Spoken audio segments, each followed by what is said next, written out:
আমরা লড়তে জানি, করতে জানি, গড়তে জানি। এটা নয় যে মুখে বলি করি না। লক্ষ্মীর ভান্ডার কে করেছে? আমরা করেছি। সবুজ সাথী সাইকেল কে দিয়েছে?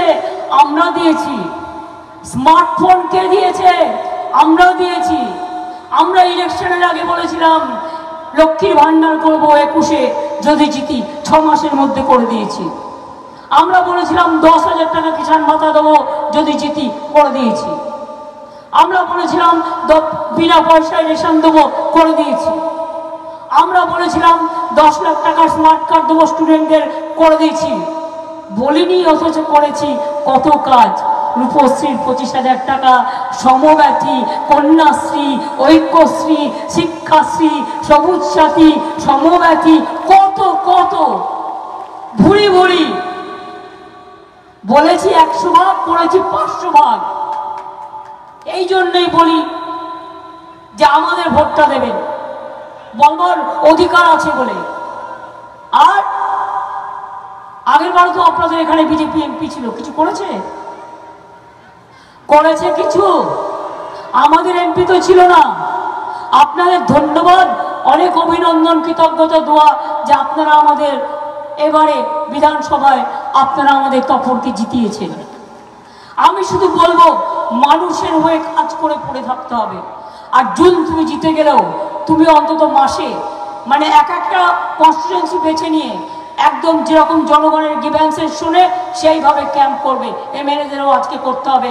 আমি শিখিয়ে দিয়েছি দুয়ারে সরকার, তোমরা দুয়ারে ক্যাম্প করবে, জনপ্রতিনিধিরাও করবে। মানুষের কিছু বলার থাকলে এসে বলবে। আমি যেমন সমুদ্র সাথী বলেছিলাম 5,000 টাকা করে 10,000 টাকা দেবো, কেউ অ্যাপ্লিকেশনই করেনি। মাত্র 20,000 লোকের মতো লোক অ্যাপ্লিকেশন করেছে। টাকাটা দেবো কোত্থেকে? টাকাটা তো আমি দেবই।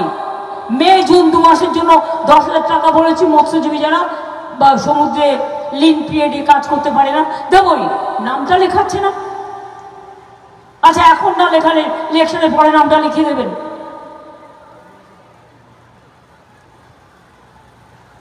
এই জন্য বলছি আমাদের ভোটটা দেবেন। তার কারণ আমাদের ভোট দিলে মানুষ বাঁচে, আর বিজেপিকে ভোট দিলে মানুষ কাঁদে। ডিমনিটাইজেশন, নোটবন্দি কে করেছিল? আমি কেন লক্ষ্মীর ভান্ডার করেছিলাম জানেন? যখন আমি দেখলাম নোটবন্দি করেছে, আমি আধ ঘন্টার মধ্যে প্রেস বিবৃতি দিয়েছিলাম দেশে সবার আগে। তো অনেকে আশ্চর্য হয়ে গিয়েছিল। অনেকে এসে বলল, আপনি কি করে এত তাড়াতাড়ি বুঝলেন যে নোটবন্দিতে দেশের ক্ষতি হবে, দেশের লাভ হবে না? আমি বললাম, শোনো, আমি একটু বাচ্চাদের কথা আর মেয়েদের কথা গুরুত্ব দিই। তার কারণ যখনই নোটবন্দি হলো, আমার অভিষেকের মা লতা আমার সাথে থাকে, ও আমাকে দেখে। আমাকে এসে বলল, দিদি দেখো না, ও ছেলে মেয়েদের দেখে বললা, ও बोलছে আমাকে 2000 টাকা रुपया दो ना, हमारे पास कुछ भी नहीं है, कल से क्या करें हम, हमारे पास 500 টাকা 1000 रुपया का नोट नहीं है, हमारे पास कोई नहीं है, बैंक में भी नहीं देगा, हम क्या करेगा। आलम तार माने এই অবস্থা বলল। হ্যাঁ, আমি এবার লতাকে জিজ্ঞেস করলাম, মানে নোটবন্দি করেছে, তোর তো অনেক টাকা আছে নিশ্চয়ই জমানো। বলল, কোথায় আর জমানো, লক্ষ্মীর ভান্ডার যেটুকু লুকিয়ে চুরিয়ে জমিয়ে রেখেছিলাম সেটাও তো কেড়ে নিয়েছে। তখন থেকে আমি ভাবলাম লক্ষ্মীর ভান্ডার মেয়েদের আমি কেড়ে নিতে দেব না। লক্ষ্মীর ভান্ডারটা মুখে বলি আমরা লক্ষ্মীর ভান্ডার। আগেকার দিনে মায়েরা কি করতো, যা পেত 2 পয়সা 4 পয়সা ওখানে জমি রাখত, যখন ফ্যামিলিতে প্রয়োজন পড়তো ওই টাকাটা খরচা করতো। আপনারা কি বিশ্বাস করবেন, আমার নিজের একটা লক্ষ্মীর ভান্ডার আছে? আপনারা বিশ্বাস করবেন?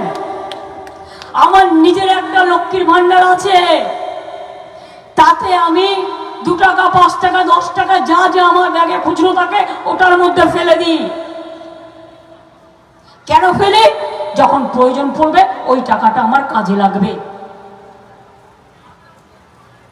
আজ শুনলে আপনারা খুশি হবেন, লক্ষ্মীর ভান্ডার যখন আমি প্রথম করেছিলাম তখন ঠিক করেছিলাম 60 বছর পর্যন্ত দেবো। আর আমাকে বলেছিল অনেকে পরিবারের একজন করে পাবে। আমি বললাম না রে, সেটা হয় না। পরিবারে এখন সংসারগুলো ভাগাভাগি হয়ে গেছে, একটা পরিবারে 5টা বউ হতে পারে, একজন পাবে, 4জন পাবে না, এটা হতে পারে না। তারপরে 60 বছরটা ভাবলাম, আরে 60 বছর তো জীবনে শুরু হয়, আমি আজকে 60 বছরে যদি বন্ধ করে দিই তাহলে ওদের লাভটা কি হবে? আবার সেই বিধবা ভাতার জন্য লাইন দেবে, কেন্দ্রীয় সরকার দেবে কি দেবে না, কোনো দরকার নেই। তাই বললাম লক্ষ্মীর ভাণ্ডারটা যতদিন বাঁচবে ততদিন পাবে, যতদিন বাঁচবে ততদিন পাবে, যতদিন বাঁচবে ততদিন পাবে। তাহলে আমরা যেটা বলি কথা রাখি, এটা বিশ্বাস করেছেন তো? এবার আমি বলি সরকারি কর্মচারীদের, আপনাদের বলেছিলাম 1 মে থেকে 4% পে কমিশনের টাকাটা দেওয়া হবে। 1 মে মানে অ্যাকচুয়ালি টাকাটা আপনারা হাতে পাবেন 1 জুন, তাই তো?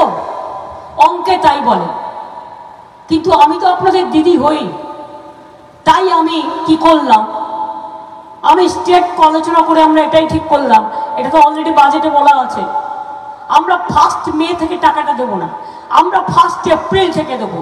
তাহলে আপনি যখন 1 জুনে গিয়ে টাকাটা পাবেন, তখন আপনি ওই এপ্রিলের মাইনের সাথে ওই যে টাকাটা বাড়তি সেটা আপনি পেয়ে যাবেন।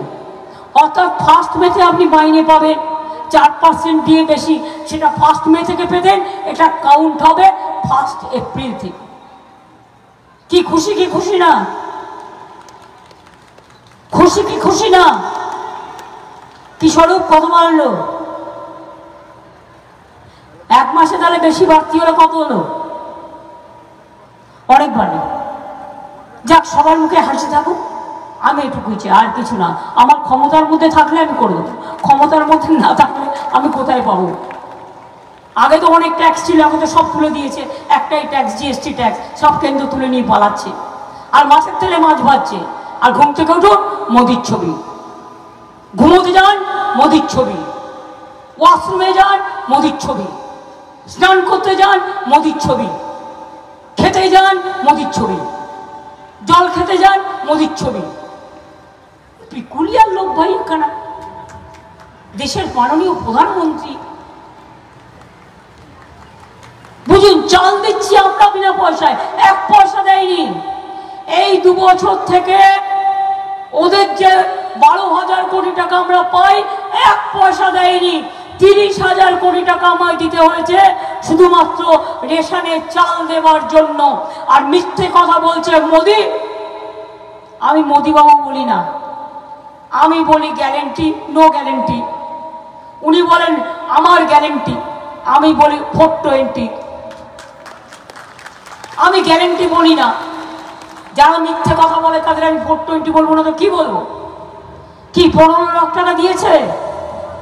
15 লাখ টাকা করে দেবে বলেছিল, সবার অ্যাকাউন্টে ভোট তো নিল, এমপি তো হলো, আবার এমপি পাল্টেও গেল, এবার উল্টেও যাবে। 50,000 টাকা দিয়েছে। আরে কথা বলে না কেন ওই গ্রামের লোকগুলো? আপনাদের তো গলার খুব জোর, আপনাদের ছেলে মেয়েরা তো ভালো রেজাল্ট করে, তাহলে কথাটা কেন বলেন না জোরে? এবার আমাকে বলুন, রোজ টিভিতে দেখাচ্ছে, ইউটিউবে দেখাচ্ছে, রেডিও খুললে দেখাচ্ছে, সংবাদ মাধ্যমে অ্যাড দিচ্ছে, বিনা পয়সায় গ্যাস দিচ্ছি। বিনা পয়সায় গ্যাস পেয়েছেন কেউ? বিনা পয়সায় গ্যাস পেয়েছেন? আমি আসতে বলি, তাহলে আপনারা জোরে বলবেন, বিনা পয়সায় গ্যাস পেয়েছেন? তাহলে মোদি বাবুর ওটা কি হলো? No guarantee 420।